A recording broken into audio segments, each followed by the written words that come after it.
रिश्ते बनाना आसान है, लेकिन उन्हें निभाना और समय के थपेड़ों से बचाए रखना एक सच्ची कला है।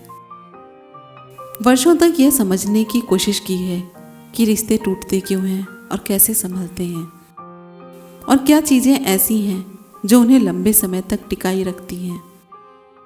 इस लंबी यात्रा में कुछ ऐसी बातें सामने आई जो सिर्फ विचार नहीं है, बल्कि जीवन के अनुभव बन गई। रिश्तों की नींव प्यार से नहीं, भावनात्मक संतुलन से बनती हैं।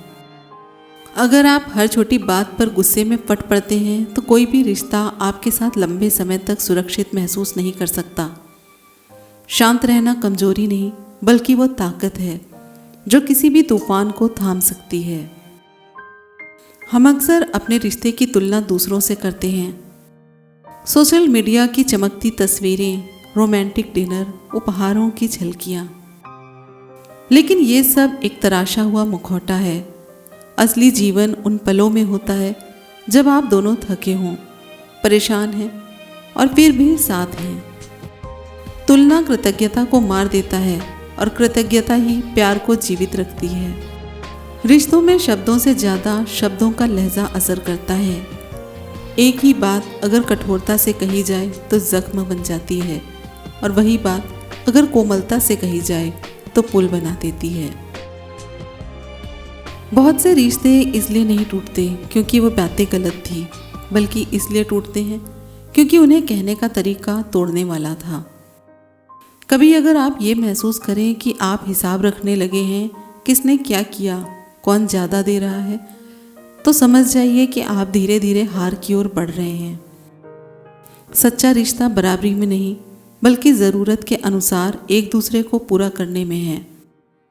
कभी आप ज़्यादा देंगे, कभी वह ज़्यादा देगा, बस तब तक जब तक कि यह भावना बनी रहे कि हम एक ही टीम में हैं। बहस होना एकदम सामान्य बात है, लेकिन असम्मान की कोई जगह नहीं होनी चाहिए। जब बहस अपमान, तानों और आप तो तलाक ले लो इन जैसे शब्दों में बदल जाती है, तब रिश्ते की जड़ें अंदर से सड़ने लगती हैं। शब्द हथियार बन सकते हैं, इसलिए उन्हें चलाने से पहले सोचिए।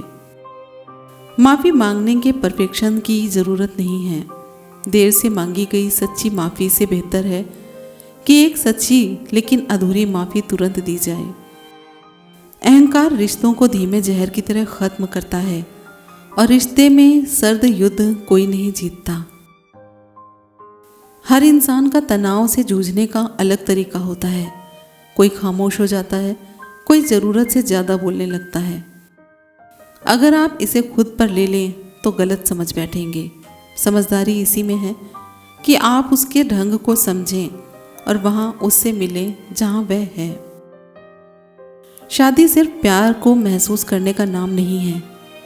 यह उस वक्त तक साथ खड़े रहने की जिम्मेदारी है जब आप थके हों, चिढ़े हुए हों या बस दूर दूर महसूस कर रहे हों।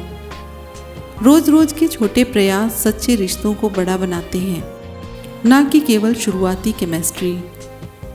पैसे से जुड़ी समस्याएं अक्सर प्यार से जुड़ी समस्याओं से कहीं ज़्यादा रिश्तों को हिलाकर रख देती है। अगर पैसे पर चुप्पी है तो अविश्वास पनपने लगता है। इसलिए पारदर्शिता और साझी योजनाएं रिश्तों को स्थिरता देती हैं। अपने रिश्ते की सीमाओं की रक्षा करना भी ज़रूरी है। हर बात दोस्तों या परिवार से बांटना मदद नहीं, नुकसान कर सकता है। रिश्ते के कुछ हिस्से सिर्फ दो लोगों के लिए होते हैं। उन्हें दुनिया के सामने लाना कमजोरी नहीं, लापरवाही है। बहस में जीतने की कोशिश मत कीजिए। अगर आप तर्क में जीत भी गए लेकिन दिल में हार गए तो वो जीत नहीं, धीमा जहर है जो रिश्ते को धीरे धीरे मारता है। अंतरंगता सिर्फ शारीरिक नहीं होती, वो धीरे धीरे उस भरोसे से बनती है जो रोज़मर्रा की ज़िंदगी में दिखाया गया सम्मान, सहानुभूति और उपस्थिति से उपजती है। आप सिर्फ प्रेमी नहीं हैं, आप साथी हैं, दोस्त, मार्गदर्शक, निर्णयकर्ता और जीवन साझी। अगर एक ही व्यक्ति हर बोझ उठाता रहेगा तो संतुलन बिगड़ना तय है। चुप्पी कभी कभी ज़रूरी होती है, लेकिन जब वह सजा बन जाए तो रिश्ते को घुटन देने लगती है। कड़े विषयों पर खुलकर बात करने की हिम्मत रिश्ते की परिपक्वता का चिन्ह है। कई बार रिश्ते टूटने से पहले आवाज़ें आती हैं, क्या हम ठीक हैं? जैसे सरल सवाल समय रहते बड़ी समस्याओं को हल कर सकते हैं। मत रुकिए, मत टालिए, संवाद की शुरुआत कीजिए। और अंत में याद रखिए, अस्थायी प्रेम तो मिल जाता है, लेकिन लंबा साथ बनाया जाता है। रोज़ थोड़ी थोड़ी मेहनत, थोड़ा सा धैर्य, थोड़ा अपनापन। आप हर दिन फिर से उस एक व्यक्ति को चुनते हैं जिससे आप कभी प्यार में पड़े थे।